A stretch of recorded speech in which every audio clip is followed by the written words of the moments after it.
boring, a waste of time, and a challenge. These are the exact words that our generation uses to describe literature. The statistics say that 57% of adults, working adults, believe that literature and books is boring, a waste of time, and a challenge. On the flip side of that, 87% of children and students believe that books are boring, a waste of time, and a challenge.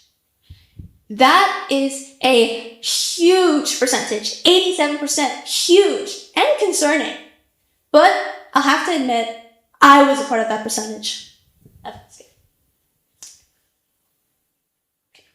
Now, I'm going to tell you a little story about myself instead of sounding like I'm, really serious and all that. So, pretty much last year, if you knew me, in 8th grade, I was super, super, super good in English, okay? I was like 7s and 8s, didn't see a 6. Who's a 6? I don't know her. I only had 7s, okay? I was MVP. I was best in my class, okay? Literally, like, my teachers respected me, my friends respected me. It was awesome. I was so good, in fact, that I got moved up. Yes, okay, yeah, okay. And I got moved up, and after I got moved up, I had a new teacher, which is like, okay. And then I had my first assessment. And, I thought, I'll just like, whatever, do what I do all the time. And I got my grade back. And from the way I'm talking, I think you can assume it wasn't good. I got a 5. Now, for some, that's an amazing achievement, but 7s, 8s, what? I was like, are you kidding me? Are you kidding me? I was devastated, okay? Heartbroken. So I went home, was crying to my mom, crying, okay? Crying to my mom, like, oh my God, I was blaming everybody but me. And then my mom was like, listen to me, she's like, yeah, okay. And she said one sentence to me, 5 words that pretty much created like the butterfly, the chain reaction to this whole story. Play it. Why don't you just study? Same thing that every student, I'm sure, has heard from their parents, okay? These 5 words, I was like, oh my God, Mom, you don't understand me. Like, no, how do you study for English? You can't study English. Like, it's not like math or science where you get questions. And then it hit me. I was like, wait a minute. You can study English. You can study English. What is the thing that you need to study science and math? What is something that for centuries we've been using in history? Reading. Yep. Okay. As boring as that sounds, I was like, that's it.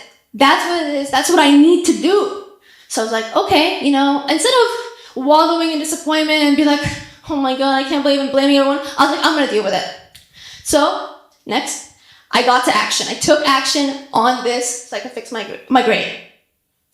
I said, in this winter break, I'm going to spend all the month reading 20 books. That is my goal, 20 books.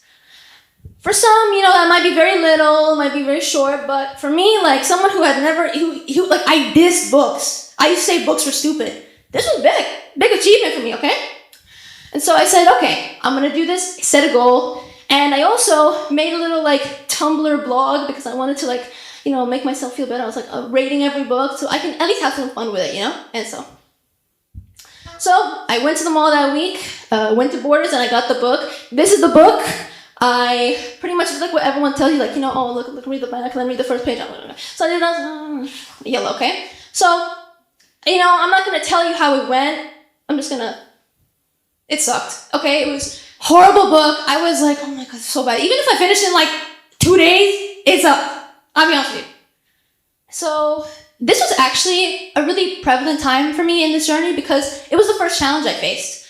I was actually close to giving up. I said, probably a sign. Maybe I should just give up. Who cares? God's telling me I shouldn't read.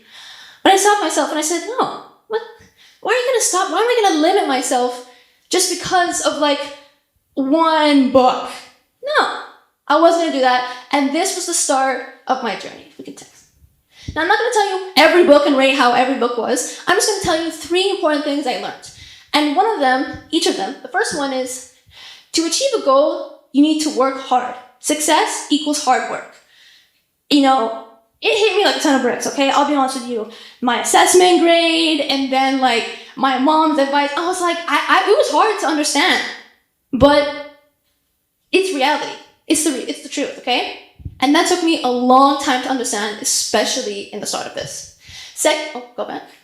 Second, sometimes it's okay not want to read. So you see, I had this thing during this process where I would kind of like force myself to read 100 pages of a book. I need to get it finished now. But like, it made me lose my interest in the book and kind of became like a chore. You know, it stopped becoming what it was, which was to learn and gain knowledge from books. And I think during this time, I really learned that sometimes it's okay just to take a step back and just like chill, you know? Lastly, being open-minded to new things. Now, obviously, I was very close-minded when I started this, okay? I believed that like, oh, you know, like, I actually, before then, I thought books were dumb. I thought books were dumb. But not only was I being open-minded from just even deciding to read, I was also being open-minded in the variety of books I was reading, okay? I was reading numerous of genres, which actually the quote I would like to share.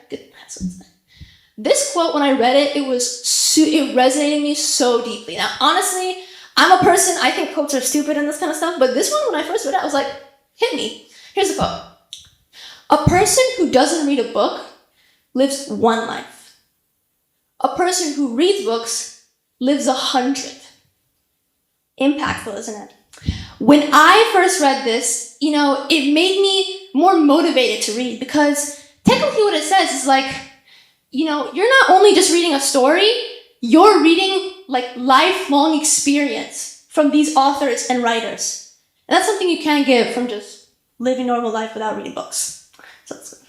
Okay. So this is how many books I read. So I read 15 books. You know, I mean, amazing achievement, not my goal, but not a fail. I don't define this as a fail because I define success as also achieving goals, but also like identifying the problem and taking action to it, okay? I already succeeded the moment that I read my first book because it showed that I cared enough to create change and to change what is wrong. Next one. Now, if there's one thing you should take away from this, is to not be afraid to try new things. Linking to this theme this year of pushing beyond the boundaries and surpassing your human edge, a lot of times we limit ourselves because we are not confident in ourselves, okay? Sometimes we create these ideas that truthfully, no one cares about, okay? Not everyone's thinking that. Like adults, think of the last time you remember this 10th grade exam you got a low grade in. You don't think about it. You move on. You're like, okay, we move on. Students here, do you remember the last test your friend failed? No. Okay, well, if you do, then... But if you don't, like, no one really cares, okay? So don't limit yourself because of the ideas. A tip I use is, before I go into a math test or an English assessment or even a presentation, I say, how do I want to feel after this? How do I want to remember this experience?